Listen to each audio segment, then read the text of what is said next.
तो उन्होंने पहले ही बता दिया, राजा तेरा वह 5 वर्ष का पुत्र प्रभु के दर्शन करके आ रहा है। तो राजा ने आज उसके स्वागत के लिए नगर को सजवाया।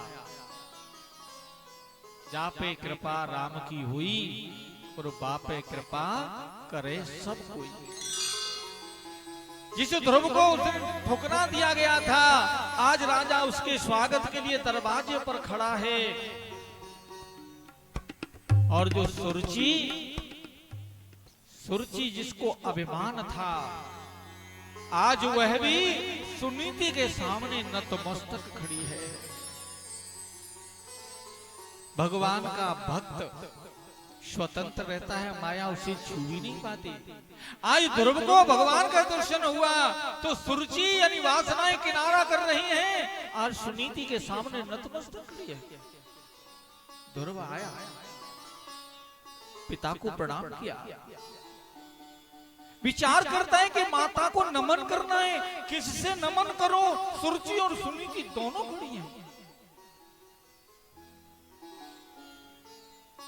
ध्रुव के मन में एक बात आई, मेरी मां तो मां है ही, लेकिन अगर मैंने सुरुचि माता को नमन नहीं किया तो वो अपने आप में बड़ी खिलाड़ी समझेगी। और ध्रुव ने जाकर के पहले सुरुचि के पैरों को नमन किया और कहा, हे मां, तेरा बड़ा एहसान है मेरे ऊपर, तेरी ही कृपा बरस गई है कि मैंने प्रभु का दर्शन किया। आज सुरुचि की आंखों से आंसू निकल पड़े, लज्जा के मारे कुछ बोल भी नहीं निकल रहा था। कह रही थी, पुत्र मैं बड़ी अभागिनी हूँ, मैंने तेरे को इस प्रकार चांटा मार दिया, मैंने तेरे को इस प्रकार फटकार दिया। ध्रुव कहता है, माँ अगर तू मेरे साथ ये व्यवहार नहीं करती तो मुझे भगवान का दर्शन नहीं होता। ये भगवान के भक्तों के विचार हैं।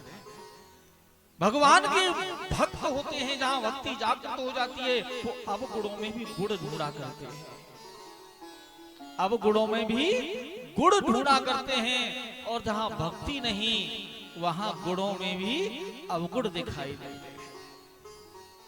हमको कैसा बनना है? हमें भगवान का भक्त बनना है। और हम हर प्राणी के, ऐसा कोई प्राणी नहीं जिसमें गुण न हो। ये तो हो सकता है कि किसी में गुण कम हो, अब गुण ज्यादा हो, लेकिन गुण होंगे जरूर। और हमें क्या मिलेगा? हमें वही मिलेगा जो हमने उसका देखा है। अगर हम गुण देखते हैं तो हमें उसके गुण मिलेंगे, और अगर हम उसके अवगुण देखते हैं तो अवगुण मिलेंगे। और अवगुण लेना कोई नहीं चाहता, लेकिन देखना जरूर चाहते हैं, है ना? तो हमें सावधान होना है, गुणग्राही बनना है। अगर दूध और जल मिलाकर रख दिया जाए और हंस को छोड़ा जाए तो वो जल नहीं पीता, दूध पीता है। परमहंस भगवान श्री सुखदेव जी कहते हैं, राजन आज ध्रुव को लाया गया, सोने की अमारी पर बैठाकर ध्रुव को लाया गया। और जब लालन पालन हुआ, आज भ्रमी के साथ में इनका विवाह भी हो गया है। राजा उत्तानपाद ने जनता का स्नेह देखते हुए आज ध्रुव को ही राज्य दिया और स्वयं तपस्या करने चले गए। अब तो ध्रुव राजा हो गया, उत्तम सेवा करता है। एक दिन उत्तम गया, अलकापुरी के निकट पहुंचा, यक्षों से झगड़ा हो गया और यक्षों ने उत्तम को मार डाला, जिसके शोक में उसकी माता सुरुचि भी कुएं में कूदकर मर गई। ध्रुव को मालूम हुआ, ध्रुव ने अपनी सेना तैयार की, अलकापुरी पर चढ़ाई कर दी। और जब दोनों तरफ से ध्रुव और कुबेर का युद्ध होने लगा तो स्वयं मनु महाराज वहां आकर प्रकट हो गए। मनु महाराज ने कहा, पुत्र ध्रुव, तुम्हारे जैसे धर्मात्मा को ये मार काट शोभा नहीं देती। पितामह, इन्होंने मेरे भाई को मारा है। बोले, भूल गया क्या? कोई किसी को नहीं मारता, प्राणी अपने कर्मों के अनुसार खुद ब खुद मर जाता है। और उन्होंने कहा कि ले ले हरि को नाम बंदे, ले ले हरि को नाम, ले ले हरि को नाम बंदे, ले ले हरि को नाम। मनु महाराज ने कहा,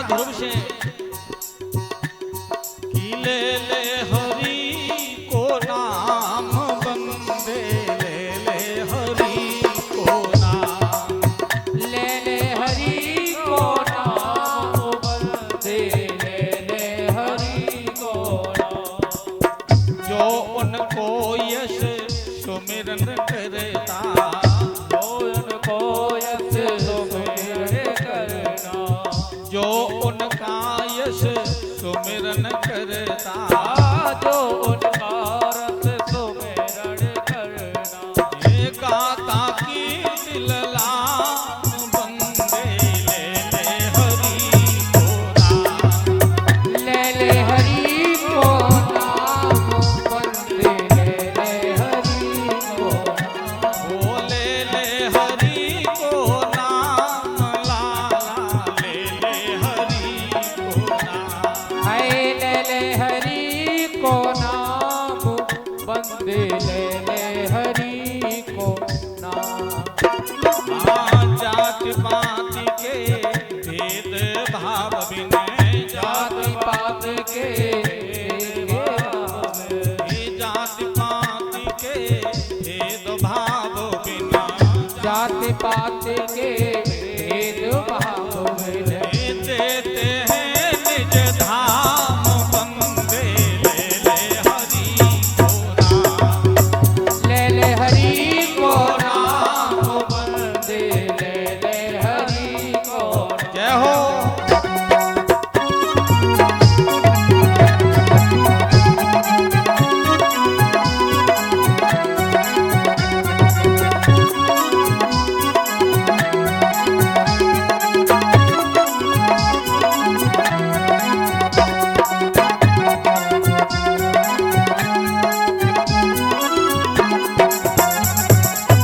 मात पिता सुत बंधु यहाँ पर, मात पिता सुत बंद यहाँ पर, हे मात पिता सुत बंधु यहाँ पर, मात पिता सुत बंद यहाँ पर। हे आवन कोई काम, बंदे ले ले हरि को नाम, ले ले हरि को नाम, बंदे ले ले हरि को नाम। ले ले हरि को नाम, लाला ले ले हरि को नाम, ले ले हरि को नाम, लाला ले ले हरि को नाम।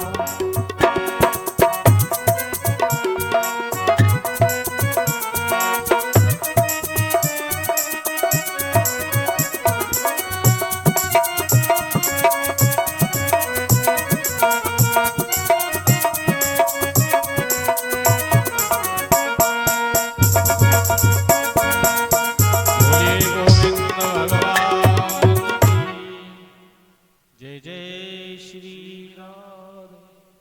मनु महाराज ने कहा, पुत्र माता पिता भाई बंधु कोई काम नहीं आने वाला है, परमात्मा का चिंतन कर, कोई किसी को नहीं मार।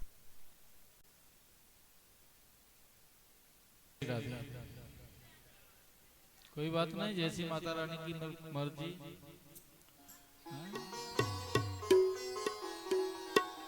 और इसमें नुकसान तो इनका हो रहा है, वो जितना टाइम निकल जाएगा वो निकल जाएगा, है ना? और जितना टाइम कम होगा उतना ही कम श्रवण करने को मिलेगा। प्रेम से बोलो जय श्री राधे।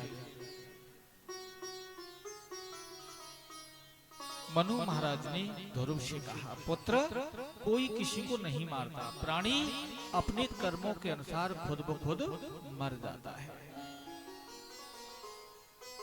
राजन, तुम जैसे धर्मात्मा राजा को मार काट शोभा नहीं देती, और उन्होंने उस युद्ध को बंद करा दिया। जब युद्ध बंद हुआ तो यक्षों का जो राजा था कुबेर, अलकापुरी का राजा कुबेर स्वयं ध्रुव को आकर के नमस्कार करता है। ध्रुव वापस गए। ध्रुव ने